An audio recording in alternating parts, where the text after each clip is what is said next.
साझा करने के लिए। और अब बात भारत की उपलब्धि की करते हैं।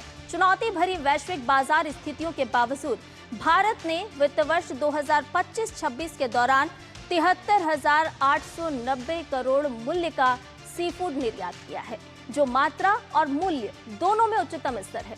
इस वर्ष भी संयुक्त राज्य अमेरिका और चीन भारतीय सी फूड के प्रमुख आयातक बने रहे हैं, जो अंतर्राष्ट्रीय बाजार में भारत की निरंतरता को साफ तौर पर दर्शा रहा है। सी फूड में फ्रोजन झींगा प्रमुख निर्यात वस्तु के तौर पर बरकरार रहा है।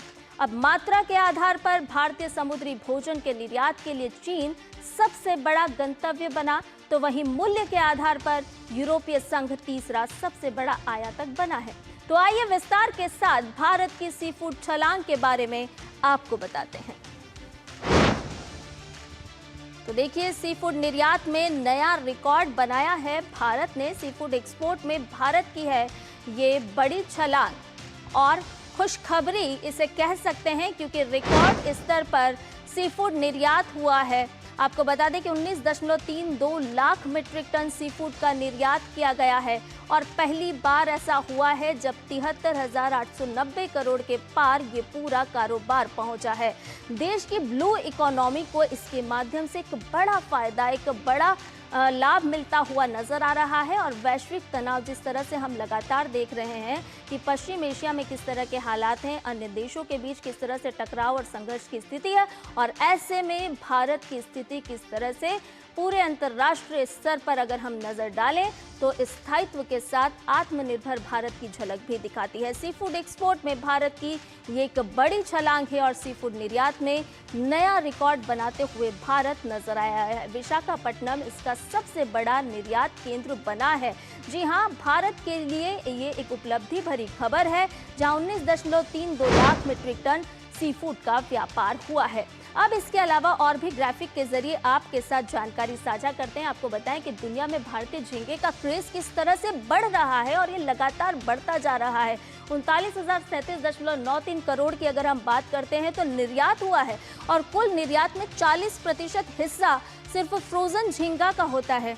अमेरिका की अगर हम बात करें तो ये सबसे बड़ा बाजार है, और इसके अलावा चीन पर भी नजर डालें, यूरोप पर नजर डालें तो ये भारतीय झींगे की बड़ी मार्केट है। जी हाँ, चीन, यूरोप में बढ़ी भारतीय झींगे की मांग, लगातार ये मांग बढ़ते जा रही है। फ्रोजन मछली निर्यात में दूसरे स्थान पर है। तो फ्रोजन मछली की अगर हम बात करते हैं तो वहाँ भी भारत अपनी छलांग लगा रहा है। भारत का स्थायित्व बरकरार है और भारतीय झींगे की दुनिया भर में अगर हम बात करें तो जबरदस्त मांग देखी जा रही है। इस पूरी खबर पर ज्यादा जानकारी के साथ हमारे संवाददाता अजीत द्विवेदी जुड़ गए हैं। अजीत, अगर हम भारत की ब्लू इकोनॉमी पर जब नजर डालते हैं तो ये जो आंकड़े हैं वो भारत की उपलब्धि के साथ साथ बताते हैं कि कैसे भारत निरंतर वैश्विक स्थिति में जिस तरह का माहौल है वहां पर भी अपनी भारत की इकोनॉमी को निरंतरता बनाए रखने में कारगर और मददगार साबित है। बिल्कुल संजय, देखिए, अगर हम पिछले 12 वर्षों के आंकड़ों पर नजर डालें तो लगातार जो है सी फूड मार्केट जो है वो उसमें जो निर्यात है वो लगातार 7% की दर से बढ़ा है। और लगातार सरकार की कोशिश रही है कि तमाम योजनाओं के माध्यम से जो सी फूड का उत्पादन करने वाले जो किसान हैं, जो मछुआरे हैं और जो एक ब्लू इकोनॉमी है उसको किस तरीके से बढ़ावा दिया जाए। इसके लिए प्रधानमंत्री मत्स्य संपदा योजना की शुरुआत की गई, जिसके तहत तमाम जो कोस्टल जो राज्य हैं, चाहे हम तमिलनाडु की बात करें, हम केरल की बात करें, आंध्र की बात करें, वहां पर किसानों को विशेष रूप से प्रोत्साहन दिया गया है। तमाम योजना के माध्यम से उनको नई तकनीक वाली जो बोटें हैं वो उनको वहां पर मुहैया कराई गई हैं, और साथ ही उनको मौसम का भी सपोर्ट, जो तकनीक का सपोर्ट दिया गया है मौसम विभाग की तरफ से कि उन्हें कब झील समुद्र में जाना है, कहां पर उनको ज्यादा उपलब्ध होगा सी फूड, और कब उनको वहां पर अपना काम करना है। तो इस तरीके से तमाम स्तर पर प्रयास किए गए हैं। उसी का परिणाम है कि लगातार ये जो योजनाएं रही हैं उन्होंने सपोर्ट किया है किसानों को, मछुआरों को, और उसी का परिणाम है कि भारत का जो सी फूड का जो निर्यात का जो मार्केट है वो 7% की दर से लगातार आगे बढ़ा है।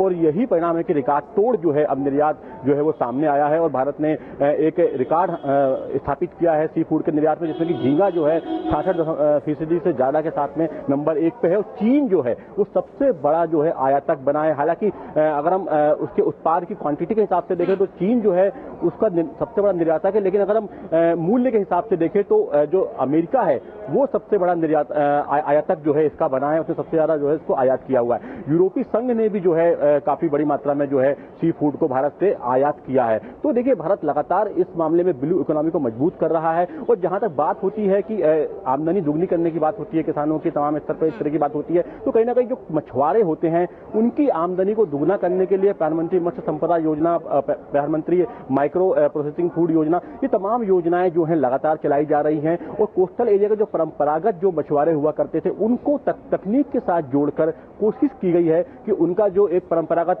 मछली का जो वो वहां पर जाके मारते थे, उसको पकड़ते थे, झींगों का जो पकड़ते थे, तो उसमें एक बदलाव आया है। तो तकनीक का उपयोग बढ़ने से अब वो मात्रा बढ़ी है, उनको आसानी हुई है। तो इस कारण से उत्पादन में काफी जो है वृद्धि हुई है, तो निर्यात में भी काफी वृद्धि हुई है नजर आ रहा है। और हमें भूलना नहीं होगा कि केंद्र सरकार लगातार किस तरह से ब्लू इकोनॉमी को आगे बढ़ाने के लिए एक पूरा इकोसिस्टम तैयार कर रही है ताकि ज्यादा से ज्यादा देश का निर्यात जो है वो बढ़ सके। बहुत बहुत शुक्रिया अजीत, तमाम जानकारी हमसे साझा करने के लिए।